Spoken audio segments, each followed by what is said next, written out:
6 months ago, I had $2,200 in savings. Not because I was broke, because I kept making what felt like reasonable decisions, and reasonable decisions, repeated long enough, produce mediocre results. I decided to run an experiment. 6 specific money rules, applied without exception for 180 days. No cheat months. No, I'll make up for it next month. 6 months later, I had $11,400 saved, and my monthly expenses were $340 lower than when I started. Here's exactly what I did and what actually changed. Before I get into the rules, I need to tell you something honest. I didn't find these rules on a Reddit thread or a self-help book. I built them by looking at where my money was actually going versus where I thought it was going. And the gap between those two things was genuinely embarrassing. If you've never done that audit, the gap is probably larger than you think. That's not judgment. That's just what the data tends to show. Here's the psychological reason most people never do this. Financial decisions feel permanent in the moment and invisible in retrospect. When you spend money, it's gone. When you don't track it, the spending becomes a blur. A general sense of I've been spending too much without the specificity to actually change anything. You feel guilty, but you don't feel informed. And guilt without information just produces anxiety, not action. The other thing is that most financial advice is written for people who already have their act mostly together. Save 20%. Max your Roth IRA. Diversify your portfolio.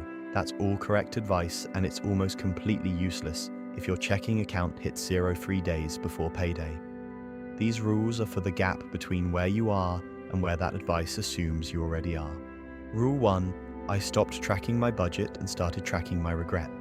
Every time I made a purchase, any purchase over $15, I wrote it down that same day and asked one question. Would I make this purchase again knowing what I know now?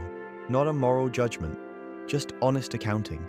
In the first 2 weeks, I flagged $340 in purchases I genuinely regretted.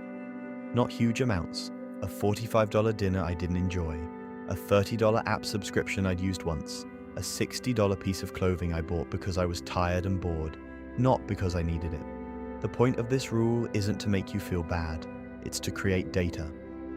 After 30 days, I had a clear picture of which spending categories produced satisfaction and which ones were just filling a gap. Food experiences with people I like, worth it every time. Convenience purchases made when I was tired or stressed, almost never worth it in retrospect. That distinction alone changed how I made decisions going forward, not through willpower, through pattern recognition. Rule 2. I automated a savings transfer 90 minutes after every payday. Not the same day, not the end of the month. 90 minutes. Why 90 minutes? Because that's roughly how long it takes for the psychological "I feel rich" effect of a direct deposit to wear off. You get paid, you feel good for an hour or so, and then you start thinking about what you need and want. If the transfer happens inside that window before the spending mindset activates, it doesn't feel like deprivation. It just feels like the money was never fully there. I started with 12% of each paycheck. Not a round number on purpose. Round numbers feel arbitrary. 12% felt calculated, intentional. By month 3, I'd moved it to 15% without noticing much difference in my day-to-day life. That's the thing about savings automation. The adjustment period is real, but it's shorter than people expect. Your lifestyle recalibrates around what's available. What felt tight in week 1 felt normal by week 6. Rule 3. I gave every subscription a 30-day cancellation test. Not a gut check, an actual test. I went through my bank statement, found every recurring charge, and cancelled anything I wasn't certain I'd actively miss. Not probably miss, certainly miss. If I wasn't sure, it got cancelled. I could always resubscribe. What I found was ridiculous. A meditation app I hadn't opened in 4 months. A cloud storage plan I was paying for while also paying for a different cloud storage plan I'd forgotten I had. A software subscription for a freelance project I'd finished 8 months earlier. A news site I read maybe twice a month that I was paying $18 for. Total monthly savings from subscriptions alone, $94. That's $1,128 a year. Gone. Just gone. For services I wasn't using. Here's what makes subscription spending uniquely dangerous.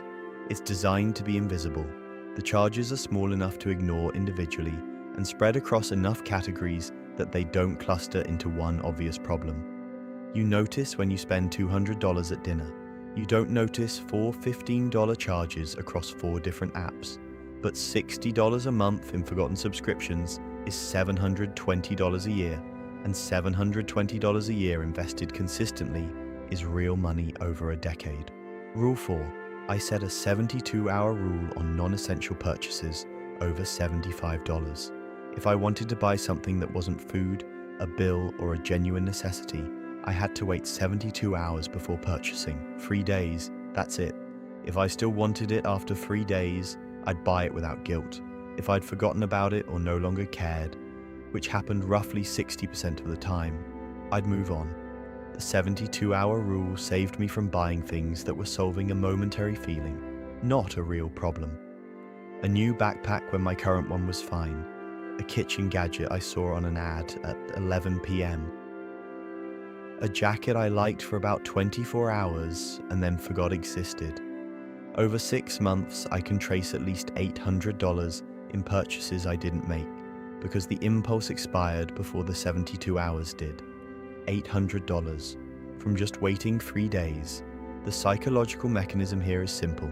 Impulse purchases are time sensitive by design. The feeling that you need something right now is almost never accurate. Your brain experiences wanting as urgency, and retailers know this, which is why flash sales, countdown timers, and only 3 left in stock exist. The 72-hour rule breaks the connection between the urge and the transaction. Most urges don't survive 3 days of actual life happening around them. Rule 5. I started treating my income as a problem to solve, not a fixed number to manage. This one changed more than the others combined. Every month during my financial review, I asked one question: what did I do this month to increase what comes in? Not what could I do, what did I actually do? In month 1, the answer was nothing. I'd spent the whole month cutting expenses and had done 0 about income. That bothered me enough to do something about it. In month 2, I picked up 2 freelance writing projects. $400 total, nothing life-changing, but it proved the number wasn't fixed. Month 3, I packaged that into a recurring client arrangement. $300 a month, 2 hours of work per week. Month 4, I referred a friend to a service I use, got a $75 referral bonus.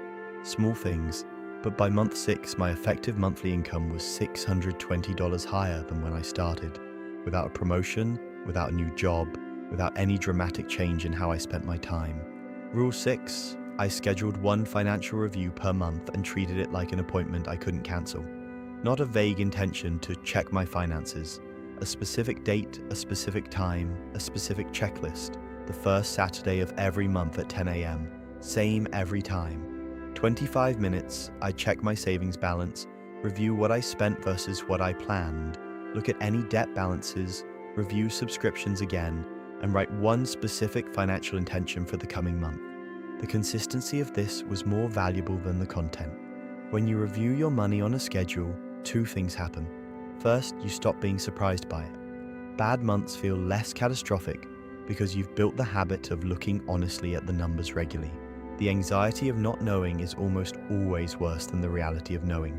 Second, you start to notice patterns that are invisible at the transaction level, but obvious across months. I noticed I consistently overspent in weeks following stressful work periods. Once I saw that pattern, I could plan for it instead of just reacting to it. Now let me be straight with you about what didn't work the way I expected. The regret tracking in Rule 1 was genuinely uncomfortable in the first 3 weeks. Writing down purchases and honestly evaluating them is not a pleasant exercise when you realize how many of them were emotional decisions dressed up as practical ones. I almost quit the rule twice. I kept it because the data was too useful to abandon. But I want to be honest that it required sitting with some uncomfortable self-awareness. The 72-hour rule also created friction in social situations. When a group of friends is buying concert tickets or making a spontaneous dinner reservation, I have to wait 72 hours. Is not a fun sentence to say. I modified the rule for time-sensitive social experiences. If waiting would mean missing the thing entirely, I'd apply a 30-minute pause instead of 72 hours. That's a reasonable compromise, and it didn't significantly affect the outcome of the rule. The income work in Rule 5 took longer to produce results than I expected. Month 1 and 2 felt slow. The discipline required to keep pushing when it doesn't immediately pay off is real, but the compounding effect of consistent effort is also real, and it showed up by month 4 in a way that made the slow start feel worth it. 6 months later, here's what I'd tell you to take from this. The rules themselves are not magic. The specific percentages and time windows are not sacred. What matters is having rules at all, because rules remove the need for willpower in the moment. When you've decided in advance how you'll behave with money, you stop making decisions under the influence of fatigue, stress, boredom, or social pressure. Those are the conditions under which bad financial decisions are made. Nearly all of them, actually. You don't need a perfect plan. You need a consistent one, a system that runs even when you're tired, even when your month has been rough, even when you'd rather not think about it. That's what these 6 rules were for me. Not a transformation, a structure, and structure, applied consistently over 6 months, produced results that willpower alone never did in 3 years of trying. Start with Rule 1, just that. Track your regret for 30 days. See what the data tells you. You'll know what to change. And honestly, that knowledge is worth more than anything else I could tell you. If this video was useful, subscribe to StackSmart. Every week we publish content on building income, managing money, and making decisions that move you forward, without the generic advice you've heard 100 times. And if you want to know the 9 things broke people buy that rich people avoid, that video is right here. Watch it next.